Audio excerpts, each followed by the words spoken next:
By the age of 10, ADHDers receive 20,000 more negative messages than their neurotypical peers. So that's 5 negative messages per day. When you're never hearing the positives, you're only hearing criticisms. You're told you're the problem, that you can't shut up, you're so annoying, why can't you be like your sister?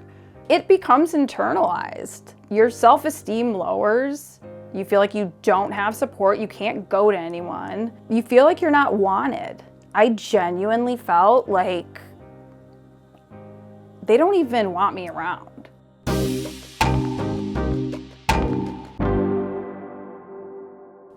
Hello, truth tellers, and welcome back to the ADHD Scapegoat podcast, where we talk about everything ADHD and scapegoating. I'm Angie. I'm Jeremy.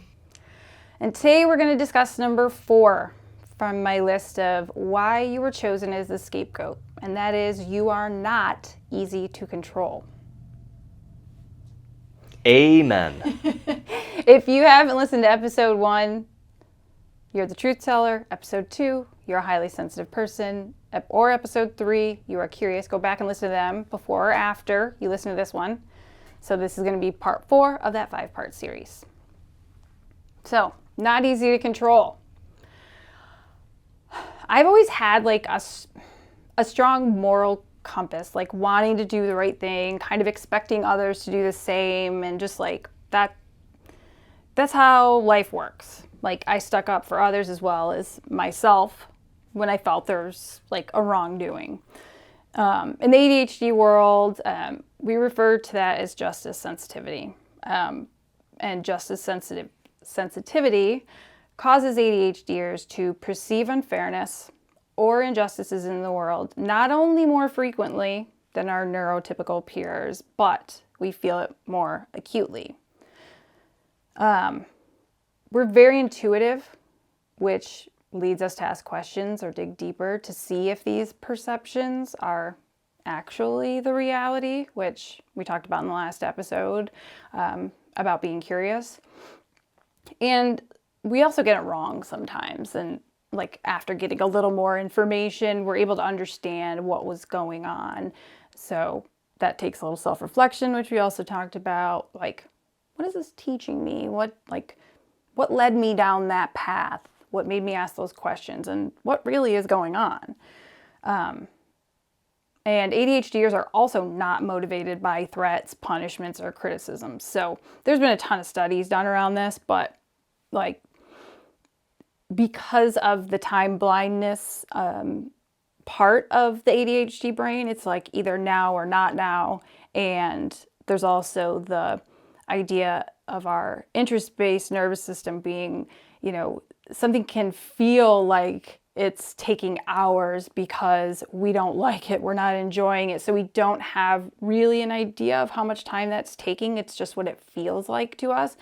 As well as like, oh, it'll take me 15 minutes because I'm really interested in it. And then we go for hours. So I think sometimes those ideas of punishments or like versus rewards, I mean, even rewards sometimes are just like, well, I'm not going to get it right now. So is it worth it? Kind of doing it, when you're younger, especially as kids. Oh yeah, with our kids, yeah. It's not being motivated by threats of, you're going to lose your devices. Right. You're going to be in timeout. Things like that, they have minimal effect. But also, we've learned that positive reinforcement works way better. But it's really hard to... Not that it shouldn't be hard, right? It shouldn't just be, we can only operate on threats, but sometimes, especially in a tense moment, if one of the boys hits the other one, or like they are doing something that they shouldn't be and break something, or right. In those moments, it's really hard to find the positive reinforcement opportunities. Right. But I think we're doing a better job now, but super guilty, raising my hand, super guilty of the, the threat of punishment to stymie, a bad behavior. Right. And that's the whole thing is like you're, especially when it comes to ADHD, like when you're punishing a child because they got distracted or, one of those ADHD traits that they're unable to control, it only sets them up for failure. So like they're thinking, I didn't even know that I was doing anything wrong. Like I didn't realize I wasn't not listening to you. I got distracted, or, I was so hyper focused on this one thing that I'm interested in. I legitimately didn't hear you. And I think like the parent or the teacher, whoever is like handing down the punishments, is assuming that child is just being defiant and they're not listening and they're doing it on purpose. And again, we've talked about it before, the malicious intent. It is not there in children. It is learned to be malicious. It's taught by example, and kids don't naturally have that. They crave connection and love and support. So it's rarely the case that the kid is just being malicious. Like the second I hear about a child, like even when we were dealing with Wyatt having a bullying situation a few years ago, like as soon as I heard about the kid and the ways that he was bullying Wyatt, I was like, well, this kid has received this treatment. Like right away, the first thing was like, this kid needs support because he's using this bullying as his outlet. He doesn't have a way to constructively, whether it's his anger, whether it's his frustration, whether it's him feeling left out, like the reason he's bullying is because he's lacking somewhere else. So that kid needs support. You've always been very empathetic in that way, and not that it's right. I'm not condoning the behaviors behind it. Right. I'm just saying I understood. My first knowing was that something had happened. This kid is not just malicious. That's always been, in any difficult situation like that, it's your instinct has always been, this happened to that person. Right. And so they're carrying it on or doing it unknowingly. And so right. They need help. Right. And especially when it comes to like a child-parent relationship dynamic, like that's whether, even in adulthood, if the parent wants to be like, oh, the child's grown up, we're even. No, there's still like, there is a hierarchy and there is like a want, like always wanting that need to, have your parents' approval and love and stuff like that. Like that's nature to like want that, connection. So when punishments, threats, like criticisms, mocking, it continues from the parent to the child, when the child isn't trying to be defiant, they just like think, why bother? Like, what am I? And I thought that all the time. I was like, I remember situations where I would be told I was lying as a kid. And I'm like, no, I'm not. This is what happened. And I would repeat the story. And I would be told, until I'm ready to tell the truth, I could go to my room or whatever.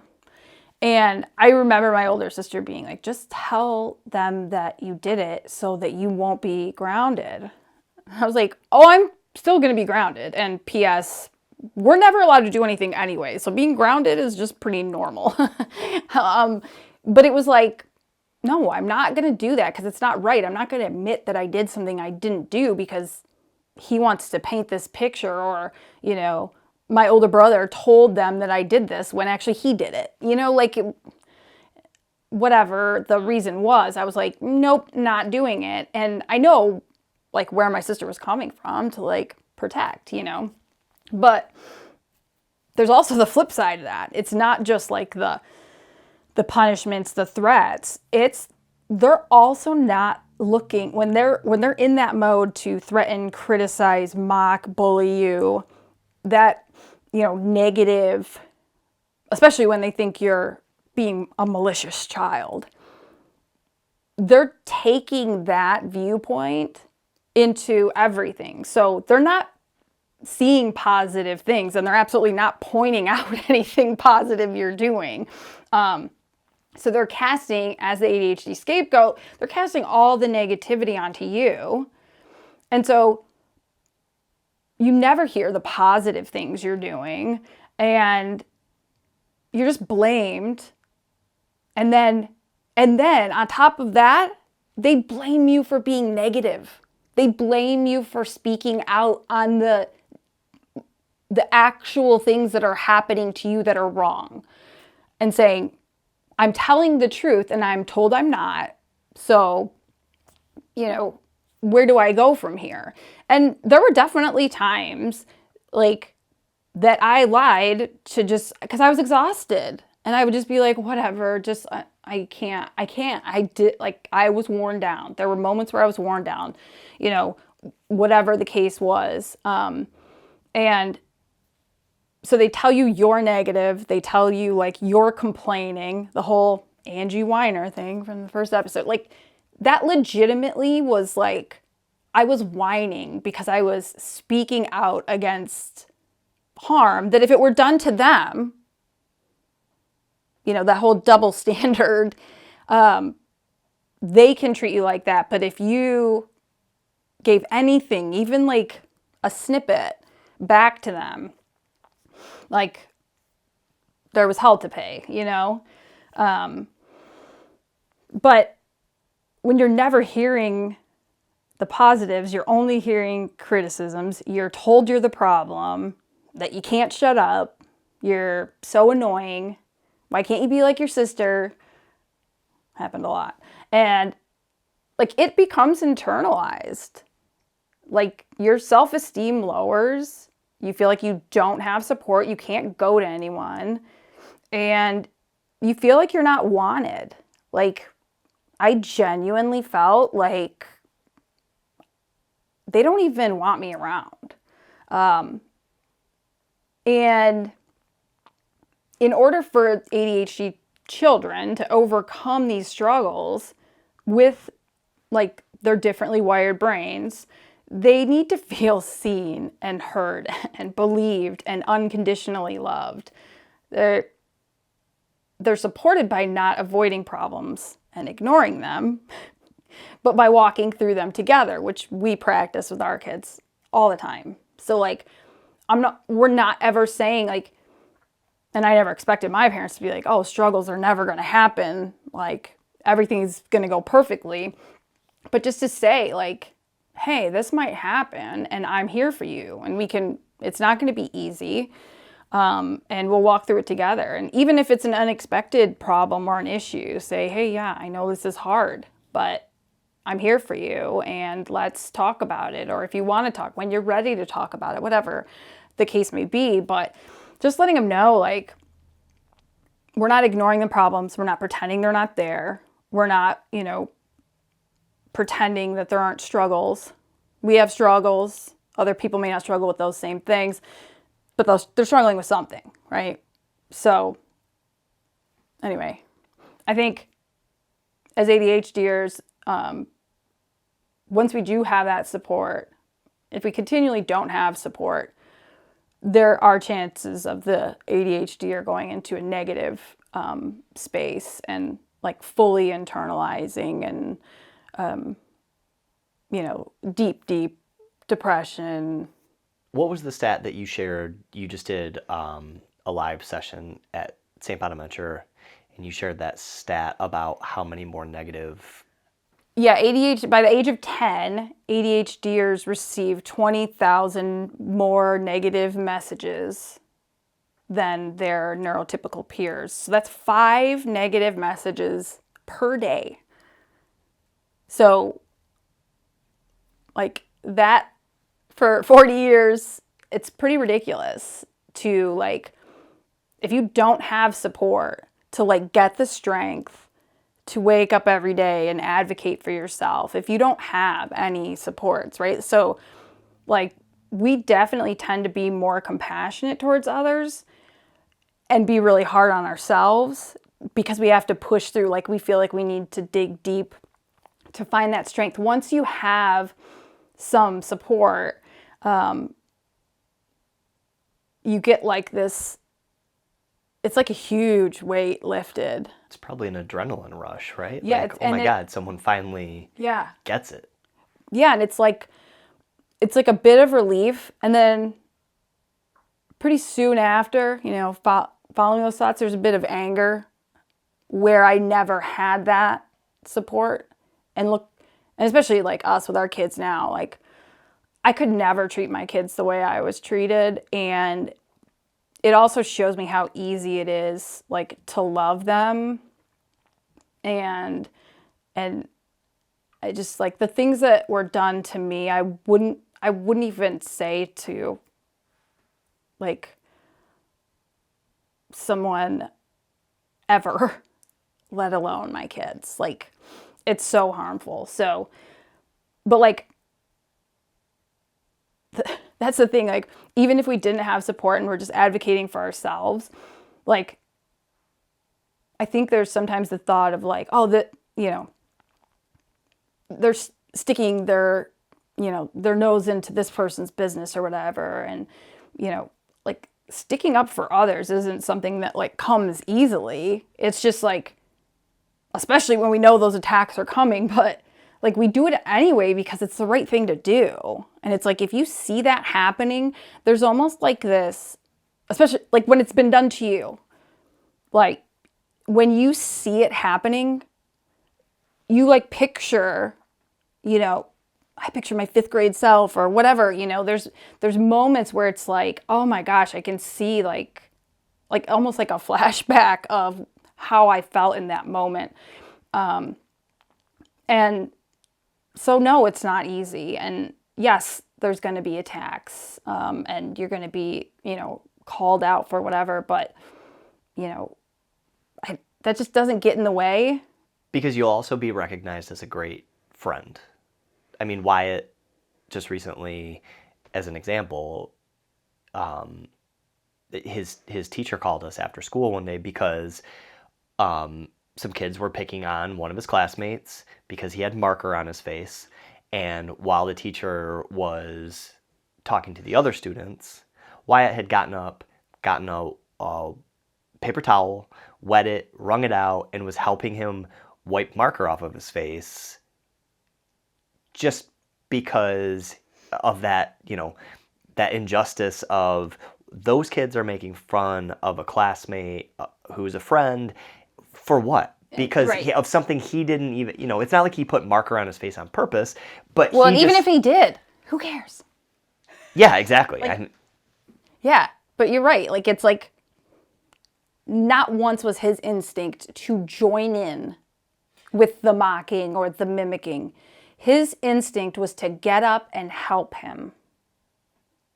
And like his teacher was blown away and just like, she needed to tell us. But like, those are the things that like, oh man, I also understand why people didn't, if I was doing something good, I also understand why they didn't. They might have come to my mom and told them I was doing something good, but I understand why they didn't approach my dad because my dad's not approachable. He's very aggressive. He's very, he's just not approachable. He's not a pleasant person to be around. So, like, he can play that off in spurts, but in general, he's an aggressive person who makes people uncomfortable, and that's on purpose. So, it's nice to have like this open communication with his teachers. And here's another thing. When I was a kid, if something happened at school and I came home and, complained about something, it was, what did you do? Or if a teacher said something, it was like I was automatically in the wrong, rather than hearing my side or understanding, hey, maybe I was struggling with something. I had ADHD. I was like the hyper tomboy. If there was any knowledge that it was a disorder for girls as well back then, it was obvious. But you know what I mean? It was just like, what did you do? Oh, well, and like the forced apologies, the, no explanation around, support, how I can help myself, how I can advocate, none of that. Just like straight punishment. It was always just assumed that you did something And I deserved to it. trigger that incident or cause that situation. Yeah, I was the problem. Harmful, right? 100%. And so I was trying to think of like situations where I showed that I'm not easy to control. And I know I want to also acknowledge that when you have ADHD and you're getting all these negative messages, there is, a group of us that will conform and kind of be easy to manipulate in order to just be included. Because we're so many instances we're othered and we're left out. And so there are definitely times I look back, in weak moments in my childhood when I just wanted to be included. Because that's another part of our toxic family system was we weren't allowed to like naturally have friendships or spend time regularly with friends. It was like being able to hang out at a friend's house or, spend time with your friends was like a special occasion. It wasn't like a regular every weekend type of thing that a lot of my friends had. So even, any of those situations going in, I always felt a little left out. Playing sports allowed me to have a more consistent friendship, but it was like outside of that sport, we didn't, like, I always felt like I kind of wasn't wanted around them. And it's not like that was necessarily the message that they were giving me or that they wanted to give me, but it was just like they had deeper connections because they spent more time together connecting. Like, that's just how it works. But I was trying to think of, okay, how have I shown that, I'm not easy to control? So, and this is just a pretty easy one. It's not the only situation where my older brother tried to control me. But I was like around 9 or 10, like 4th or 5th grade. And my older brother would tell me to like pick up his backpack. And it's like right next to him. He'd be like in the recliner doing our homework or whatever. It'd be like right next to him. All I had to do was like lean forward. And he'd tell me to get his backpack. Or he'd beat me up. He'd hold me down. He used to do this thing where he held me down, pin me down on the ground, and he would like put his like knees on my biceps to like hold my like arms down, and then spit, and then like suck it up before it hit my face, or sometimes just spit. Or he'd just like hold me down like that, which is painful enough. But anyway, he would tell me that he was going to beat me up or do that. And sometimes he would like threaten other things. But, and he's like 4 years older than me. So he's like 13, 14. I'm like 9 or 10. I'm a girl. But anyway, I was like, no, you get it. I don't have to. Like, and I'm thinking to myself, if you want to beat me up rather than lean over and grab your own bag, you got problems, dude. Like, and I was just like, no. And so I would always take the beating, or, sometimes he wouldn't beat me up, but he would just mock me and bully me and like compare me like my little sister would do it. And he'd be like, see, she's doing it. She's nice. And, would like, overly compliment her for doing that. And, and she just didn't want to get beat up like I was. So she was like, if he asks me, I don't, like, he's threatening her, But, and me and my older sister have had conversations about this, and, she would just say that whether it was coming from my older brother or from my dad, like just give in, like you're causing yourself more problems. And like, which, she's talked about now, like she's like, oh my God, I can't believe I told you to do that. But, being that I'm not motivated by criticisms or threats, it also took me down a path of over-explaining in order to like, maybe they just don't understand. I'm going to explain to you why I don't have to pick up your bag and why that doesn't make sense. And I did that for decades. I over-explained everything because I thought they just need to understand. They don't actually hate me and are being just like awful to me just because it was like this toxic hope I was holding on to of them not being horrible people because they're my family. Like that can't be true kind of a thing. But like not giving in to those attempts to control was me standing up and being the problem. But that probably also made you a target, right? Because if we go back and reflect on what we said earlier about when someone is harming someone else, your instinct was always, oh, that happened to that person. And so your older brother was looking for conflict. Absolutely. He knew that you would provide that conflict. Right. Because he wants to get out the aggression of he's saying things to you that it's absolutely. mirroring how he's talked to. Right. Absolutely. And he got the worst. Like that's the whole thing is like I understand I saw a lot of what my older brother went through. He was the firstborn and he was treated horrifically by my father. And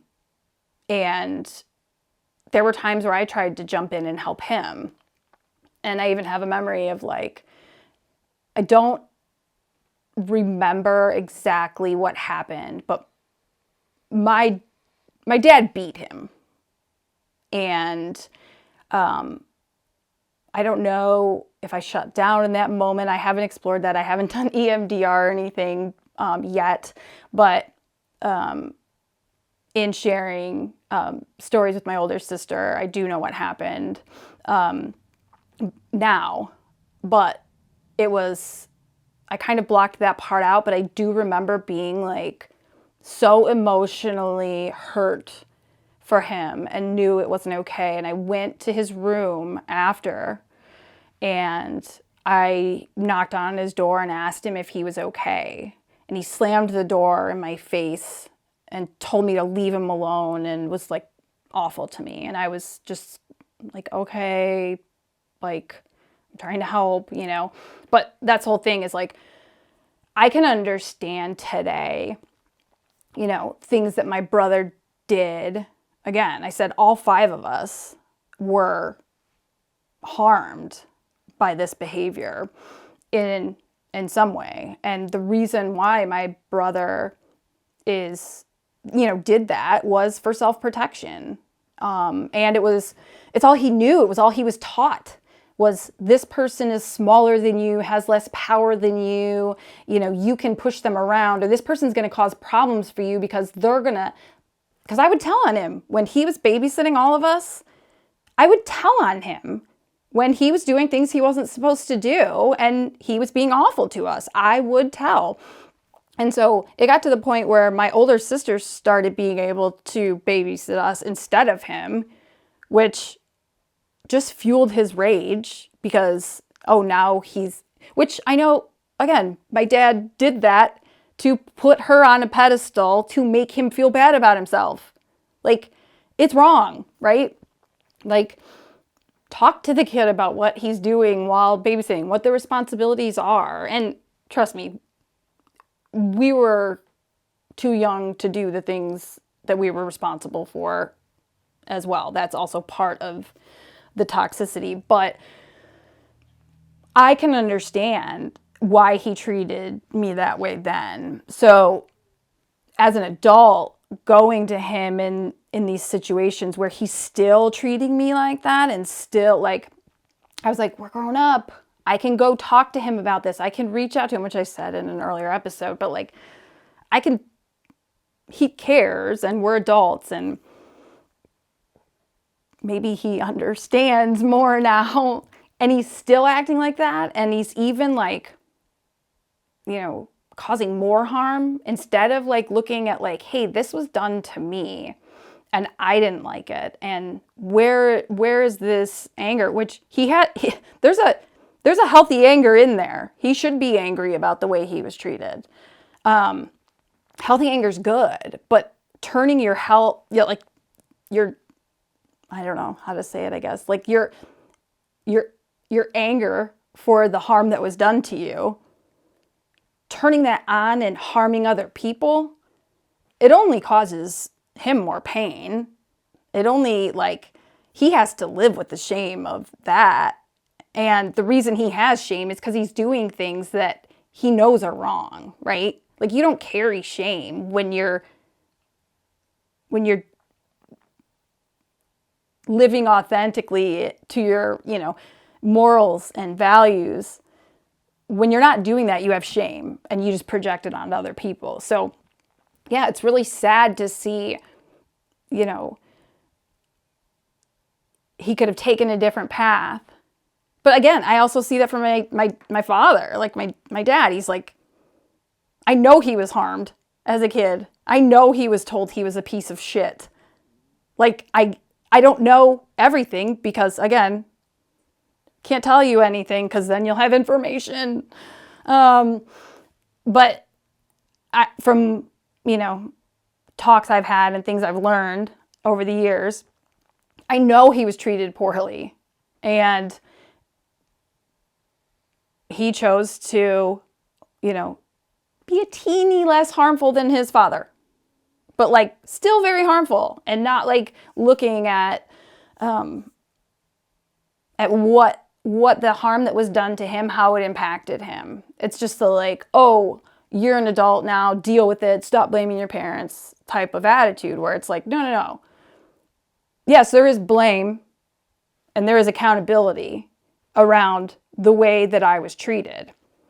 My responsibility now is to be myself and to raise my kids differently and allow them to be open and honest and feel safe and supported. Every generation has the opportunity to end the cycle of abuse. Right. And in your dad's case and your brother's case, they have rejected the opportunity for self-reflection. Right. Many opportunities given by me. Right. Resources and opportunities. Right. I mean, I've been present for hours-long conversations that you've had with your dad, and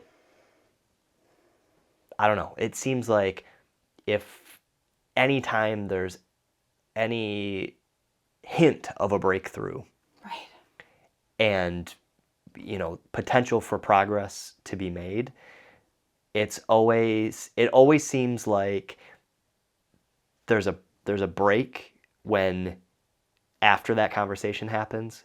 There is deep self-reflection, and his instinct is to come back and double down and do more harm, instead of take time to self-reflect and then improve and repair relationships. Right. It's always, in every one of those instances, it's always been, oh, I did share information, I showed a weakness, I have to be twice as hard next time so that there's no chance that I come across as vulnerable. Right. Because vulnerability is seen as a weakness, and weakness is bad. Emotions are bad. Right. Yeah, totally. And that's it. It's sad because it's only, they have loss of connection. They have a deep-seated anger, but instead of looking at where that anger is coming from and how they can heal to do better, they just do what comes easy and what works for them, what has worked for them. So, and you're not saying that therapy is easy or self-improvement and mental health are easy. Mm-mm. It's worth it. Yeah, exactly. It's worth it. It's really hard. It's a lot of work, but how is the alternative more gratifying, or I don't see how it's easier to rely, to fall back into old habits. It always feels way right. more gratifying to go, oh, you know what? I used to handle a situation like this. Right. Yeah. Now, oh my God, I can't believe I actually did this thing. You get a charge out of it. Like, hey, I did. Oh my God, I actually put into practice the things that I learned in Right. counseling or whatever. And Or yeah, the things that like I realized like I was harming myself by, you know, accommodating some of these behaviors, or, defending them because this is my family, or, like that, like I said, the toxic hope of like your family loves you. So I got to find where that shows up. Right. So we'll move along a little bit, but so Dr. Domini, if anyone knows, has researched any sort of narcissistic abuse. She's queen bee, but she did this awesome.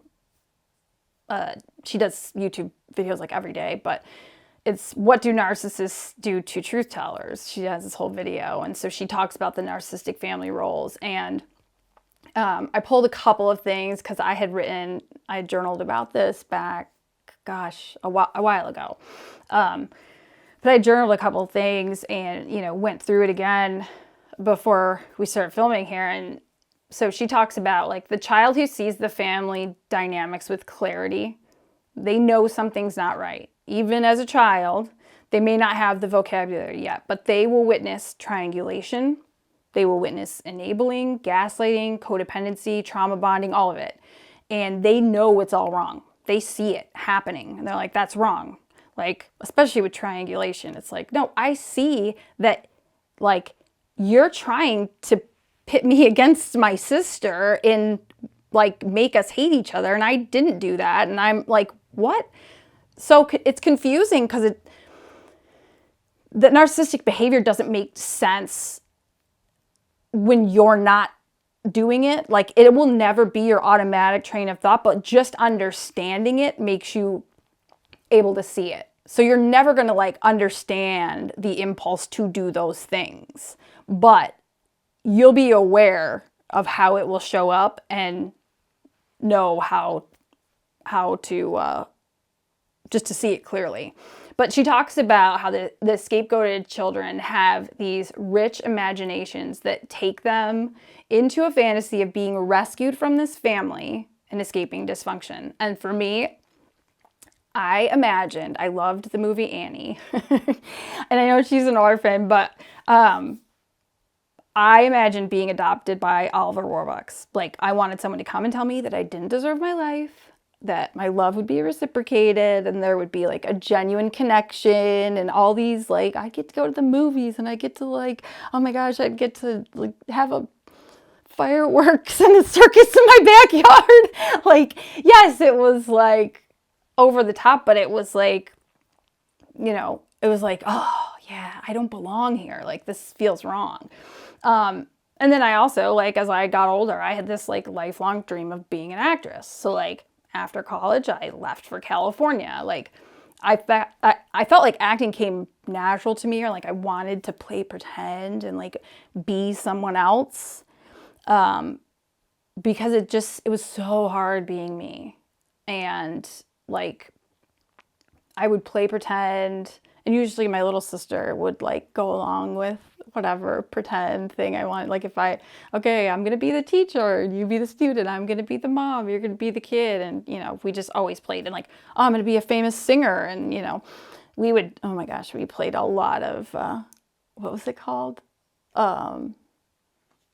Charades? No, the lip service. Was it the MTV show? Yeah, where you sang, like, you could lip sync songs and stuff. And so like fantasies like that, and like playing pretend and playing these different roles where like, yeah, I had a little bit of control, but I also was like doing these fun things, they kept me going. And in that YouTube video, she also talks about other family members like seeing the danger in what treatment the the truth teller and the scapegoat receives. So they kind of become the narcissist flying monkeys. Like, they start falling in, like, there'll be things that would be pointed out that I'm doing wrong, and like, see, you don't do that or whatever, to like separate us. Like your dad would point them out to your siblings? Yeah. Okay. Yeah. Or, you know, or just like, he doesn't have to be aggressive and do all these things. Like, he's very clearly can just, with just a look on his face, or, you know, just the way that, you know, something is brought up, like, they know I know what they mean. And they know when you can see through them. So they're trying to, like, basically throw up all of their shame and like all of their self-hatred onto you so that they don't have to carry it. And so a lot of times they just avoid you when you can see, you know, that you can't be controlled. Like, I'm going to avoid them, which is what's happened in the last, you know, 4+ years is,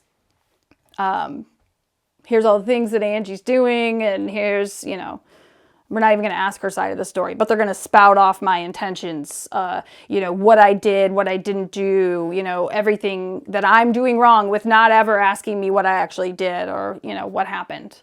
But she talks about in that video, like, kids who are the resilient scapegoats can take the punches and they can laugh along, or, you know, be able to let these comments bounce off of them. But as you get older, it's kind of not the worst family role to be in, especially when this break is happening. Like, the whole time, my whole life, I could see this toxic cycle, and I didn't actively or passively engage in enabling it at all. And there's a lot of people that don't ever get to the truth telling, you know, space in their life, but it would benefit them, but it's hard. It's a lot of work. It's really hard. And the whole thing is like, when you're treated by other family members because of the way that that narcissist treats you, you know, you get contempt. You get like all of my siblings and, you know, my older sister and younger brother, who I still speak to, are like, there was always like that messaging without anyone saying it. Like, whatever Angie says, let's look at, take it with a grain of salt, because she exaggerates, or she's lying, or she's just too much. And so, like, that was just like something that was, you know, drilled into them. And they've admitted to you, right, semi-recently, that they recognized that they were doing that and have apologized. Not that they necessarily owed you an apology, but they saw it and took time to reflect and... Right, as part of their own healing through the way, because it's, you know... to repair your relationship, but also, yeah, for themselves to be right, better people. Right, and just to go, oh, like, to look back on situations once you kind of understand this. But, I mean, it's a lonely place to be, to, like, hold that space and, you know, continue to, you know, separate yourself. And, you know, without your support, I don't know if necessarily I would have felt as strongly when this break happened, you know, 4 or 5 years ago. But it's lonely, and there's, you know, there's grief, but there's also like this freedom, like, to look at like the people that were supposed to love you unconditionally, they just didn't. That's really painful. And that's like, I don't know, it's a hard thing to sit with. But then to go, yeah, but I also don't need to sit in that abuse. I don't need, like, I am an adult, and I can make these choices to not allow them to abuse me anymore. So anyway, I think showing them that you're not able to be controlled is why you're scapegoated. Like, if I can't control you and I can't mold you into this thing, and you're not just going to blindly accept whatever I say as the way or the truth, even when it's obviously a lie, then I'm going to destroy you. Is kind of like... Yeah, I have to harm your character. If you're not going to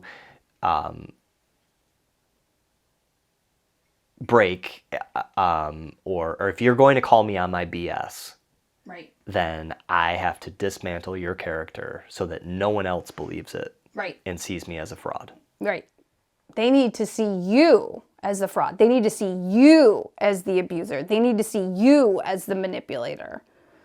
So they project everything that they're doing onto you by means of other people, and they just kind of tell you that you're doing those things in order for them to continue.